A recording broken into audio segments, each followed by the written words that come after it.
Hey everyone, it is Tuesday, January 20th, 2015. This is Talk to Me Tuesday, number 171. Real quick before I get into the crafty, just wanted to let everyone know that next Monday, our little Miss Namaria has an appointment for her little operation.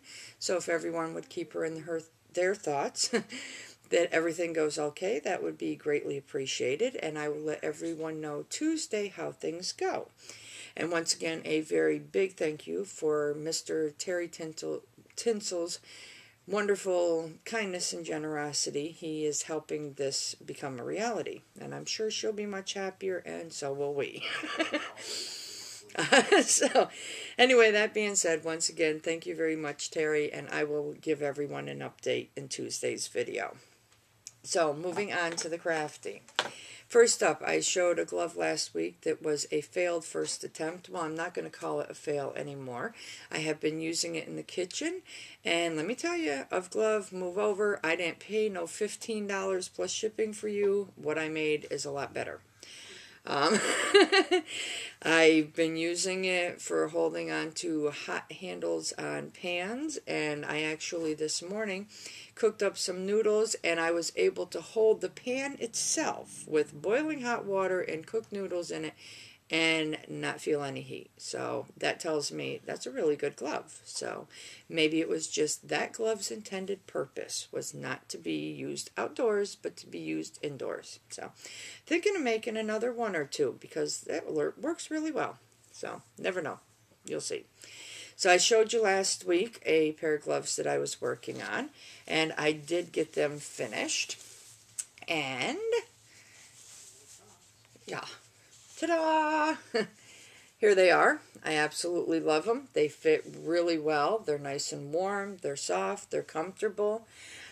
There's only two things that I would change about this pattern. Otherwise, the pattern is very, very simple, very easy, straightforward. Nothing special. There's no left or right hand to the gloves. But the only changes I would make is she tells you to pick up 2 stitches in between the fingers. And what I found when I was finishing it off is that leaves a little gap on the sides. So I'm thinking of picking up an additional 1 or 2 stitches to close that gap so I don't have to worry about sewing the gap closed. And the only other thing I was thinking was instead of gathering the stitches on the tip of the finger, possibly doing a Kitchener stitch to close them. So what I'm going to do is just do a little mock-up of a finger, try the Kitchener stitch, see how that works. If it works, then the next pair of gloves I cast on, you'll see the changes. So, otherwise, yeah, fantastic pattern. If you want it, you want to try it, you've never knit gloves before, all you have to do is go to verypinkknits.com and you'll find it there. So, and it even has a video tutorial. So if you're new to making gloves, you can always watch the video as well. But really excellent pattern. So that's done. The next thing I have to share with you, I have a peanut gallery sitting out there making little comments here and there. So, anyway, shh, video's going to be long enough. Hush up out there. So the next thing I have to share with you is a pair of socks. I do actually love making socks, especially when I'm not crunched for time to get them done. I find it very relaxing and enjoyable. And these socks are made using the pattern that I developed specifically for the Karen Simply Soft. Although this is not Karen Simply Soft. This is a really nice yarn that we purchased at a little variety store around the corner from our house. And I really love it. I like the way the pattern turned out. And it is different on both socks. But me personally, I don't care. That's what makes a pair of hand knit socks unique, in my opinion, is that the colors are not always perfect. The pattern isn't always perfect, but it works for me. And this has the little bit of like chevron type lacy looking stuff that I did. So yeah, another pair of socks. So that's 2 in January. And if I keep up at this rate, I'll have made 24 pairs of socks by the end of the year. Oh, hush up out there. So, that is my finished objects for this week. The next work in progress I'm going to share with you came about as a result of my saying to myself, what am I going to do with the little bit of yarn left over from making the socks? It's not really a whole lot, so there wasn't really too much I can do with it. So I picked up a crochet hook and I started making a bunch of little granny squares. They're just 4 rounds each, done with an E-size crochet hook. And what I've decided to do is I'm going to make a bunch of these squares, and this is my pile so far. I have 26 squares done at this point. And I am just going to make a bunch of these squares, and then I'm going to put them together with a white border on them. And as I put the border on them, I'm also going to put them together. So I have in this bag a bunch of different colors. You probably can't see too well, but there's a bunch of different colors in there. And all I'm doing is pulling one skein at a time. I make as many squares as I can until I can no longer make a full square. And then what's left goes into this little bag. And when I'm all done with the skeins themselves, I'll take this little bag and I'll make squares out of that. And then what I plan on doing is figuring out how many squares wide it's going to be, how many squares long it's going to be, and do the same thing with this that I did with my wildflower afghan. And that's just put the squares all in a bag, mix them up really well, and then just whatever I pull out of the bag is what gets put wherever I happen to be placing it at the time. So that'll keep it interesting instead of laying out and figuring out a pattern and all this one's got to go here and that one can't go there, because of course there are going to be odd numbers where, like this, I only have 3 squares of this and they didn't have any more of this at the store yesterday. So, you know, that's how it's going to go. Just going to throw them in there, and whatever I pull. That's what I use. That's what gets placed wherever, and I think it'll be pretty interesting. So you'll be seeing that over time. But yeah, I started out with 3 squares yesterday morning, and I had 26 before I went to sleep last night. So not too shabby. Ah, and they're falling all over the place here. Runaway squares. So that is basically all I have for anything of that nature to show you. Next thing I'm going to share, I mentioned last week that I might try and mess with my spindle a little bit. And while I was working on squares yesterday, I literally saturated myself with nothing but spinning videos. And because everybody has a different technique, different people will tell you this works best for them, so you want to kind of, you know, see what works best for you by combining a little bit of this, a little bit of that. So I sat down last night and I did give it a go. Did I plan on it being successful?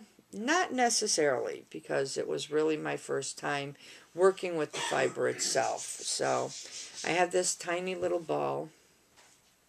It's not the best, but, you know, it'll get there. I have a little on my spindle here that I was working on. I am using the 7 Seas colorway in fiber that Miss Erin sent me. And what I did through watching videos is I took the braid and I split the braid in half, and then I split that in half again. And the only problem I'm finding, and maybe somebody could tell me if I should maybe split this down one more time, because it's coming out like super thick. The fibers aren't thinning out too well. So, you know, if it's something I'm doing wrong, I actually tried pre-drafting a little bit. If you can see, it's kind of smooth here. And there is such a distance in these fibers. I mean, you can see how far my hands apart are. And I'm not getting any spreading in the fibers at all. So, you know, I have to really have my hands quite far apart. So should I thin this down one more time, split it in half one more time, and see if maybe that works better? I don't know. So any advice anybody can give me to help me out, that would be great. Like I said, I have the entire year to learn how to spin. So if it takes me the entire year to learn, it takes me the entire year to learn. I don't think it'll take that long, but you never know. But any advice anyone can give me, any of you spinners out there that have had an issue where you ran into a fiber where, you know, it was just so long between, you know, because they say to pre-draft, but I mean, I'm quite a distance away and I feel very little give in the fibers. So if anybody can help me out, I would really appreciate it. So, but I will keep practicing and practicing and practicing. So, like I said, I've got a whole year. The only other thing I'm going to ask of the spinners out there, I know through watching videos that some of the spindles have a notch, thank you, have a notch on the whorl itself. And I'm wondering if, because what I'm finding is every so often my fiber will slip off the hook. And I'm wondering if having that notch will actually help prevent that from happening. Have you used a spindle that has a notch? Have you used one without it? Have you used both? Which, you know, do you think would be better? You know, because it'd be easy enough to put a notch in this. There's no finish. It's just a nice, smooth, natural wood. So it wouldn't be a problem to be able to put a notch in this if need be. And if so, where would I put the notch? So, yeah. Anyways, that's it for that. You will hopefully maybe see a little better on the spinning next week because I will be practicing more over the course of the week. Like I said, I'm not giving up. I will keep practicing until I get it. So, anyway, video's getting long enough, so it's probably a good idea that I end it about here. So, I did get a chance to watch everyone's video who posted in TTMT. It was nice to see a couple more faces in there, aside just from 2 or 3 of us, so that was nice. It was nice to see Miss Alia's face once again. It's been a while since we've seen her. There's a couple others that we haven't seen in a while we'd like to see pop back in, I'm sure. But I did get to watch everyone's videos last Friday morning, and I did get to comment on everyone's videos, so that was, you know, one of my goals for this year. So far, so good. Like I said, it might not be all the time, but I'm going to make it a point to try. So, that being said, I do look forward to watching everyone's videos. I do hope you all have a wonderfully crafty week and a wonderfully crafty weekend. And speaking of Mr. Terry Tinsel, where's the videos, dude? We haven't seen you in a while. You need to start posting some more because we always like to see what you're working on as well. So, anyway, that's it. As for me, I'm out. As for you, it's good morning, good afternoon, good evening, good day, whatever it is. I really do hope it's a great one, and I will see you all next week. Bye!